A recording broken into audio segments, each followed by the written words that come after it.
speaking with Kavesh and Emrys Berkower today. They are the designers behind Token, a furniture and design studio from Brooklyn, New York. Thanks for being here today. You're welcome. Hi there. How do you guys describe what it is that you do? Well, let's start with you. I would describe Token as a combination of an industrial design business and a artist studio practice. Under one roof, we try to combine a bit of an academic practice, sort of an industrial manufacturing practice, which I think isn't a new mixture, but it's something that we're trying to uphold. We think it's in some ways not forgotten, but not as prevalent. Well, what about your individual backgrounds? Where do you guys come from? Do you have similar ones? Are they different? How do they complement? How do they contrast? We met in line for freshman registration at Alfred University Oh, that's cute. in, in 1992. And, we spent 4 years in the same school, working pretty closely. So I think that at the end of that experience, both Emrys and myself had a good idea of each other's sensibilities. We kind of both went out and worked and sort of took different paths until I think 2005 when we started to do work together in New York. Do you guys work on individual pieces together? Do you have your own pieces that just seem to work together as a line? How do the custom projects work? How do you guys, divvy the work up? Individual pieces start with individuals, and we kind of, take on, say, a chair. That chair gets, say, 70% there, and that usually takes some kind of physical form.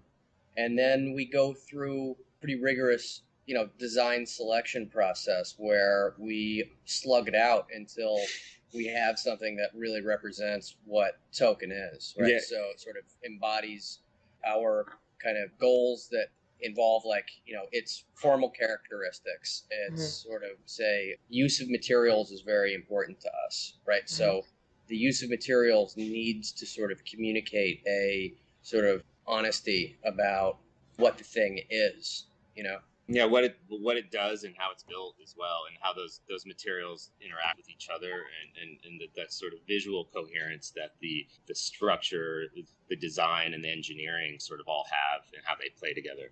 I think no matter what the context is in the future, I would have a very difficult time engaging injection molded plastics as a material to work with. Sure. Granted, there are sort of, responsible versions of injected molded plastics, but it also kind of comes down to the, vernacular of that medium. And I don't know if I'm on that page. I'm not on that page. I was just going to say, to go back, I think that there is I'll use a slightly different word, but rigorous editing process that it goes through. A lot of the designs start in Will's head and in Will's computer, and they proportionately and visually we just sort of duke it out and we edit it, until it's right for everyone. And it's an interesting process, because as much as two people can get along and have the same vision, that we obviously have two different sets of tastes and sensibilities. And so I think it's a really challenging and really rewarding process, honestly, to work with somebody doing it. I think that it takes a good deal of engineering and a good deal of pie in the sky, kind of like, maybe this is not possible, and trying to figure out what is through the engineering process. Sort of style or aesthetic that you guys sort of adhere to now? Is there anything that you design that you kind of discard because it doesn't fit that Token aesthetic? Coherence between how something works and how something looks is really important to us, of how simple and how functional a joint may be, or how a connection between a piece of wood, a piece of steel, and a fastener. We make a really big issue of how something is put together, and we sort of champion it. We show it off. We're not trying to hide it. And I think that we understand what we're doing enough to really push how it looks, and make it simple and beautiful, and play with the proportions. No half-inch material is too thick there. Will says, it's not going to work in 3/8. And I say, really? Because it's too big. And he says, and I say, so take off $100,000 instead. And he says, all right. And he takes off $100,000, and it's still too big. And then, and then I fight him until he's right. And we've come in between, 3/8 and 1/2 inch. And that's why it looks the way it does. Yeah. There's a standard sort of accepted understanding of like modernist proportions. It's very different from what's actually functional. Surprisingly so, right? Because you design a chair and it looks proportionally beautiful, right? And then you put a body in it, and the body is very uncomfortable usually because the back's too low or the seat's too narrow. But proportionally, it just looks right, So the battle to make it functional is where it really gets interesting. You want to sort of hold to these sort of specifics about proportion and form and simplicity, but sometimes it's made difficult by making something that is comfortable. Yeah, and Will seems to really also like to push how far a material can go before it just doesn't work anymore. Like, for instance, our bar stool, seemingly has a very spindly set of legs. That how could it potentially actually hold something up?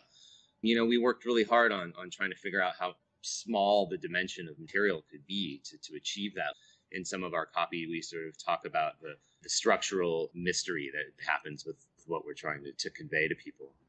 Both of us have art backgrounds, right? So making sculpture is all about sort of firing that reaction in, the viewer, right? Mm-hmm. And I mean, in my opinion, industrial design should be about the same thing, but sometimes it's not. Yeah, and I think just to answer your question, that's really why, again, maybe I'm just repeating myself, but it looks the way that you've described because of these kinds of considerations that we're making. It's not by accident, Mm-hmm. And I think that that's really, really indicative of a certain kind of practice that I don't want to say doesn't exist, but isn't as much, I won't go out on a limb and say cool or hip, Mm-hmm. It's not so much about how something is put together. It's just about like how cool it might look, or how like kind of ironic it might be, or something. And our irony isn't necessarily in sort of a postmodern kind of way. It's a real like honest use of the word modern, which I think is a very way overused word. Part of contemporary art is post-studio practice. Honestly, it makes me puke a little bit. I really, really don't understand it. Mm-hmm. I feel like what we do in the studio really works to bring studio practice as it existed in contemporary art prior to post-studio movement to industrial design. So it's really about sort of like rigorous studio practice. Yeah, and I'm also looking around, and I'm actually looking at a chair of ours, and one of the things, Will and I aren't always so academic and so serious. I think that also seen in some of our pieces, we try to add a little bit of sophisticated whimsy without being, again, ironic, or without Mm-hmm. being kind of like cheeky. It's about like putting in a bit of color where it's absolutely not absolutely necessary, where it's right, where it fits, where it's tasteful, Mm-hmm. a little tiny structural detail that we paint silver or paint gold or paint blue is a way of saying, this isn't totally serious. You can actually live with this, or put this in your kid's room or something, and it is a business, and we do have to make money, but at the end of the day, it's, neither Will or myself want to put a product out there that we can't really talk to you or a client or a showroom about with passion. Like I would not be able to sleep at night if I put something out I didn't like.